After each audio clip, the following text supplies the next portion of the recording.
Cameroun et du monde entier qui sont tous chargés faute d'informations. Et ce matin, un bonjour tout spécial justement à l'ensemble des fonctionnaires de la police camerounaise. Bienvenue donc à Yaoundé, c'est la capitale camerounaise pour l'exercice, vous l'avez connu, vous le savez, il s'agit de la revue de presse. Eh bien, une question ce matin pour commencer, que se serait-il passé si cela avait été le cas d'un citoyen ordinaire qui avait été justement victime d'un carburant frélaté justement à partir d'une station de service? En tout cas, la question paraît saugrenue, mais elle est profonde au regard de ce qui s'est passé très récemment encore du côté de Douala avec ce carburant qui a été servi à la délégation des véhicules du ministre en charge de l'eau et de l'énergie, pour ne pas le nommer Gaston Eloundé Somba. En tout cas, Cameroun Tribune, le quotidien camerounais à capitaux publics, s'intéresse à cette problématique ce matin à propos de la qualité du carburant et des produits et même de la manière dont sont servis les produits à partir des stations service au Cameroun. En tout cas, il s'agit pour le journal de dénoncer ce qu'il appelle d'ailleurs le mélange de carburant au rang de manœuvres tenant justement de la part des tenanciers des stations-service et qui visent à maximiser leurs gains, quel que soit le prix et quel que soit les prix. Voilà donc un phénomène qui est décrié ce matin par Cameroun Tribune. Question de participer à la protection des citoyens qui vont ainsi à la conquête de produits, et bien avec l'espoir que ceux-ci sont les meilleurs. Mais la une principale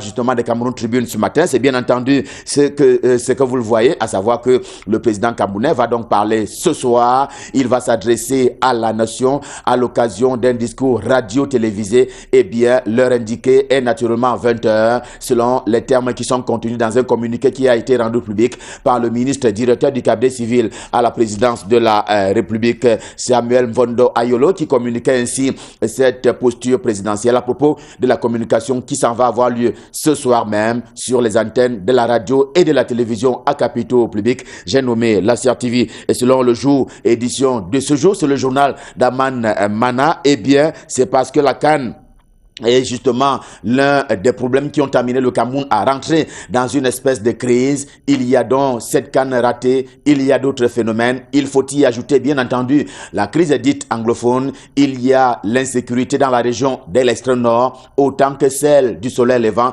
Voilà autant de faits qui font dire au journal bleu qu'il y a que le Cameroun est complètement en crise. C'est donc la raison pour laquelle le président camerounais va prendre la parole ce soir, comme cela aurait pu d'ailleurs être le cas samedi dernier, parce qu'il faut le rappeler, eh bien, il y a eu des soupçons de discours qui devaient être prononcés samedi dernier, mais cela a donc été avorté. Avant cet exercice, eh bien, le quotidien bleu s'attelle d'ailleurs à une espèce d'analyse du contexte politique camerounais pour faire allusion à toutes ces crises et à toutes ces questions, notamment qui ont trait à ce qu'il est convenu d'appeler les questions à caractère sécuritaire, mais également les procès qui ont été jugés, je dis bien jugés politiques par une certaine opinion, donc une partie de l'opinion publique internationale à propos justement de ces procès qui concernent le professeur Maurice Kamto. Tout cela pourrait donc provoquer finalement la formalisation d'un dialogue qui est appelé de toutes les parties à la fois nationales mais également internationales.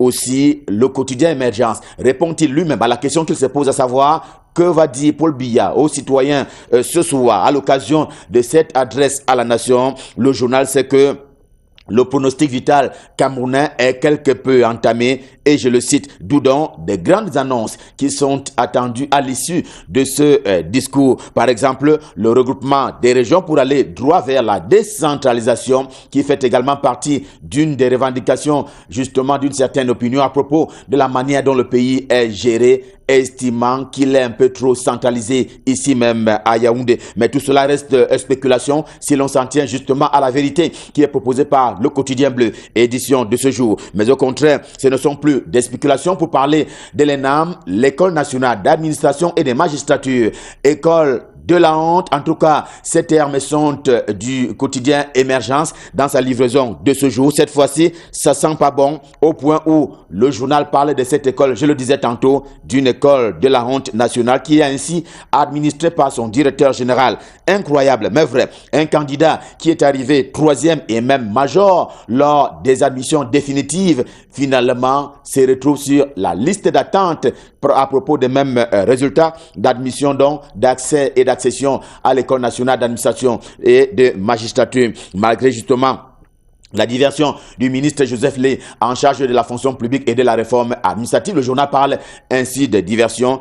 Eh bien, le poteau rose a simplement été découvert. C'est le sommet de l'art, du trucage et de la corruption à propos de cet autre concours de l'ENAM, l'École nationale d'administration et de magistrature, et qui, justement, le quotidien Émergence dans sa livraison de ce jour. Et le quotidien Émergence qui partage d'ailleurs cette information avec le quotidien Mutation, le journal de Georges-Alain Boyoumo, également en kiosque ce mardi. Il étale à son tour le vice en faisant savoir qu'après les résultats, il y a eu les résultats sortis cette fois-là du laboratoire nommé Joseph Lé, le ministre de la fonction publique et de la réforme administrative, qui a ainsi, dit-il, refait son examen et même corrigé ses épreuves. Mais la une principale du quotidien Mutation ce matin s'intéresse fort à propos à cet ensemble de violences observées du côté de l'Afrique du Sud, une poussée xénophobe qui met aussi en difficulté les Camerounais. En tout cas, c'est ce que souligne le quotidien Mutation ce matin. Certains sont d'ailleurs rentrés à la maison, dit-il,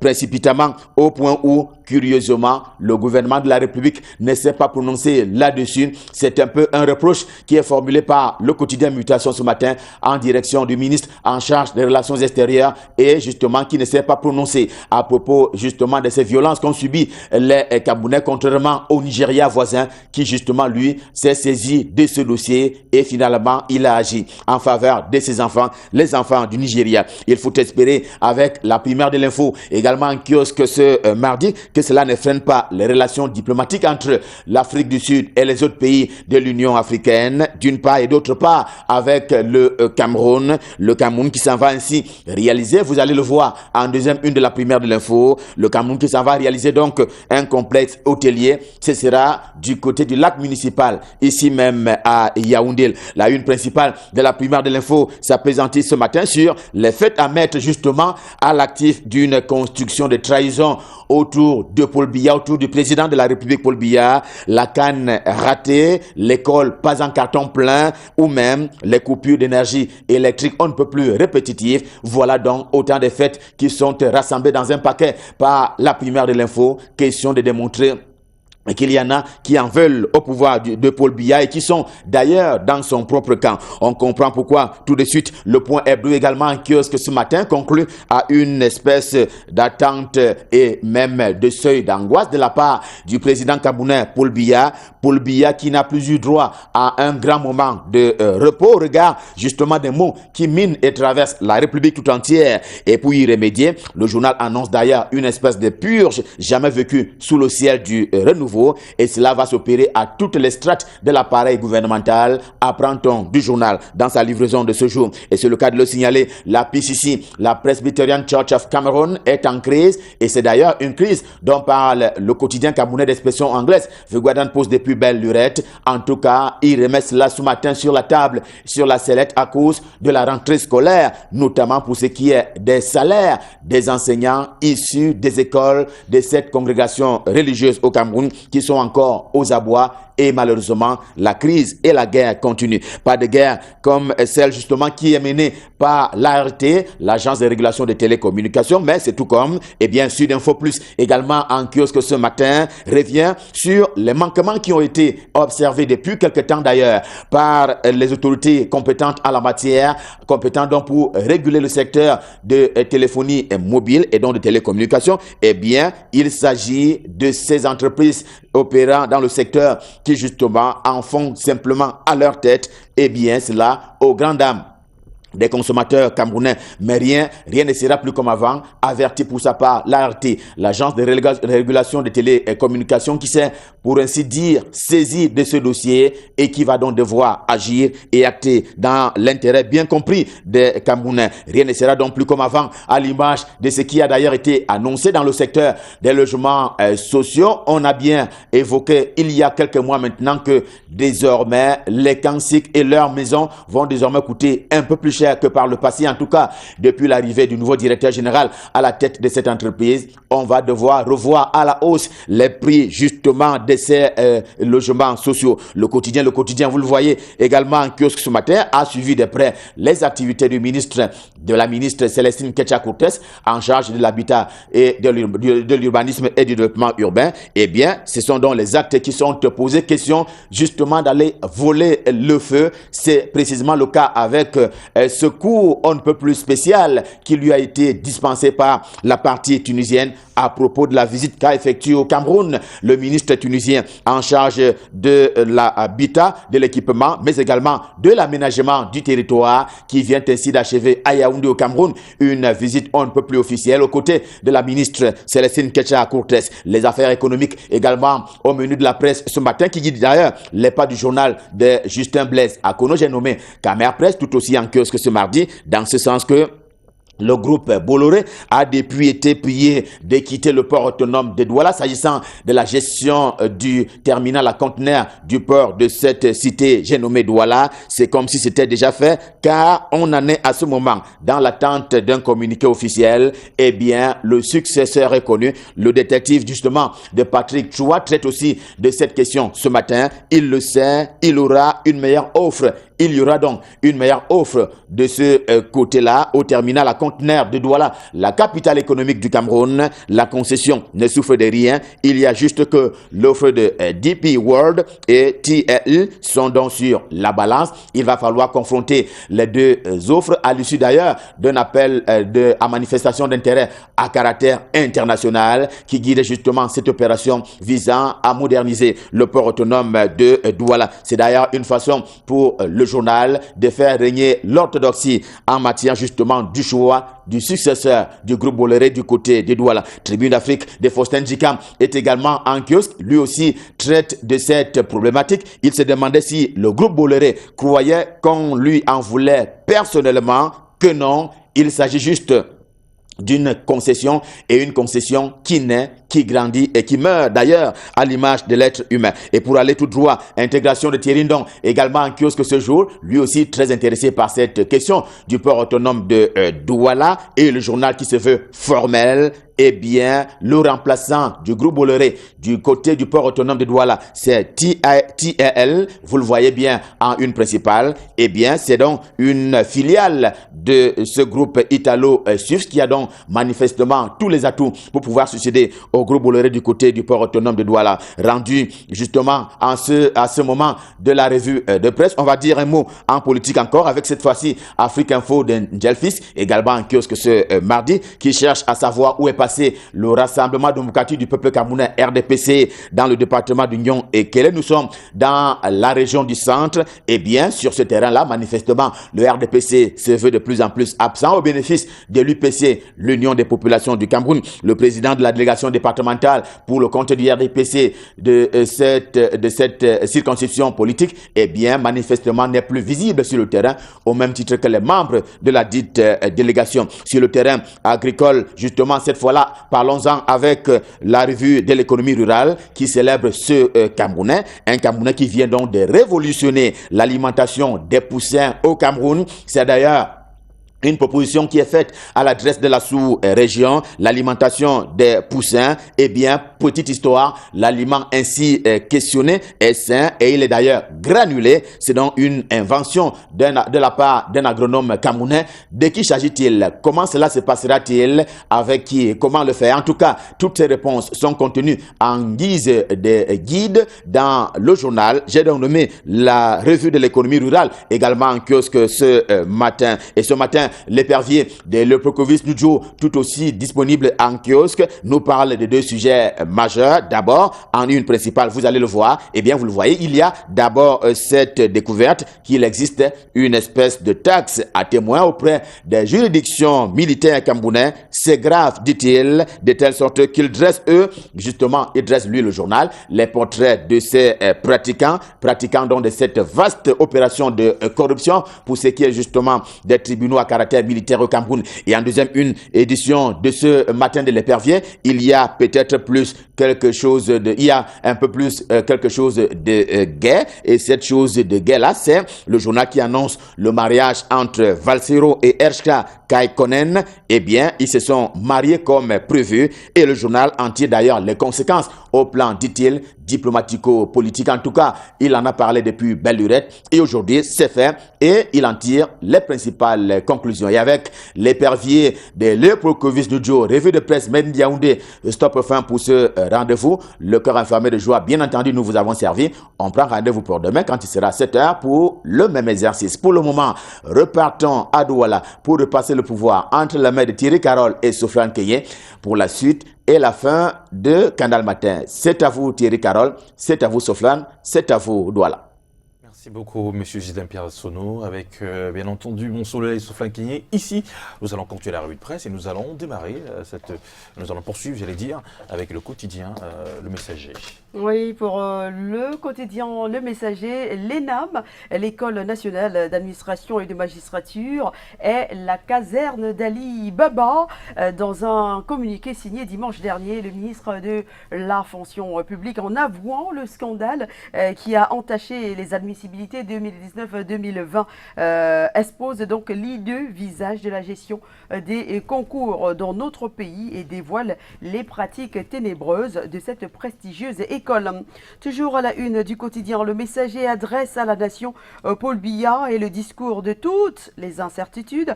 Après le flop de samedi dernier, le président de la République va enfin s'adresser ce mardi aux Camerounais. L'information a été rendue publique par le cabinet civil de la présidence de la République hier au journal de 20 h sur les antennes du poste national. Le chef de l'État va donc rompre avec la tradition qui veut qu'il ne prenne la parole que 2 fois seulement en une année. Un mot de société à la une du quotidien Le Messager avec ce titre: Trafic d'ivoire, le fils d'un ancien ministre des Finances cueilli à Yaoundé. Ses complices et lui étaient sur le point d'écouler leurs produits lorsqu'ils ont été happés par les agents de la délégation régionale des forêts et de la faune du centre. Voilà. Solidarité nationale qui est devenue l'appel de Paul Biya, c'est la question qui barre la une de la Nouvelle Expression ce matin. En avril 2019, eh bien, le président de la République a lancé un appel strident pour solliciter le soutien de son peuple contre les ingérences étrangères. 5 mois plus tard, eh bien, on attend toujours les actions concrètes du locataire d'Etoudi. Affaire MRC, la Nouvelle Expression nous apprend que le tribunal a frappé le premier vice-président du mouvement pour la renaissance du Cameroun, Mamadou Mota, a été condamné à 2 ans de prison ferme. Crise socio-politique, coup de gueule du chef Bamendjou, le vieux monarque au trône depuis 1954, toujours à la une de la Nouvelle Expression, est très remonté par la situation que traverse le Cameroun. Fo Chedjou de Soukoundjou estime qu'un peuple, pour se construire, n'a pas besoin des bons ou mauvais procès, mais plutôt des dirigeants travailleurs, dévoués, intègres et d'un peuple conscient de son devoir. Et puis on va retrouver maintenant l'hebdomadaire du monde juridico-judiciaire, Kalara, qui est dans les kiosques à sa une. Coup d'état manqué, comment ils ont tenté de renverser Obiang Nguema dans une enquête menée par le tribunal militaire de Yaoundé. Eh bien, des mercenaires camerounais, centrafricains, équato-guinéens et tchadiens passent aux aveux complets. Ils dévoilent leurs sources de financement, les commanditaires et leur puissance de feu. Un général tchadien à la tête du commando, énigme sur le nom maintenant d'un colonel camerounais cité comme complice. Kalara revient sur les émeutes de Kodengui et nous présente les raisons de la condamnation de Mamadou Mota et Mancho Bibizi. Le premier vice-président du MRC et l'artiviste anglophone ont écopé de 2 ans de prison pendant que certains responsables du MRC ont été blanchis. En page 10, Kalara révèle qu'un homme a été condamné à vie pour avoir violé à mort une dame et sa fille. Il est incarcéré à la prison centrale de Yaoundé-Kodengui depuis 2016, mais le verdict n'a été prononcé par le tribunal de grande instance du Foundi que le 3 septembre dernier. Voilà. Voilà la revue de presse de ce mardi 10 septembre 2019. Merci à toutes les personnes qui nous regardent ce matin. Vous le savez, on est là jusqu'à 8h55 par là. Merci pour votre fidélité, monsieur le commissaire. On va s'adresser au commissaire de police Marc Sambignol. Monsieur Marc Sambignol, qui est en service du côté du GMI à Bonandio. Et surtout, félicitations, beaucoup de courage à tous ces éléments de gendarmerie, de brigade de gendarmerie, que ce soit du côté du Nilon, également de Bassa. Oui. Beaucoup de courage à vous. On sait que c'est pas du tout évident, passer la nuit à la Belle Étoile pour la sécurité, c'est votre métier, vous l'avez choisi. Métier, ouais. Beaucoup de courage encore, ce Voilà. matin. Et aux militaires. Il est 7h passé de 24 minutes et c'est notre, notre téléspectateur très très fidèle du côté de la Guinée équatoriale, notamment à Malabo. C'est Julius Kamdem Kouam qui souhaite donc un joyeux anniversaire à sa belle-sœur chérie. C'est Gankam, épouse Fankam Rosette. Vous êtes au quartier Bepanda Omnisport, ici même à Douala. Wow. Le partage du gâteau, ce sera à votre domicile dès 19h. Donc, joyeux anniversaire donc à Gankam, épouse Fankam Rosette, à Bepanda Omnisport, ici même à Douala. Ce qu'on va faire maintenant, c'est s'intéresser à la réclame.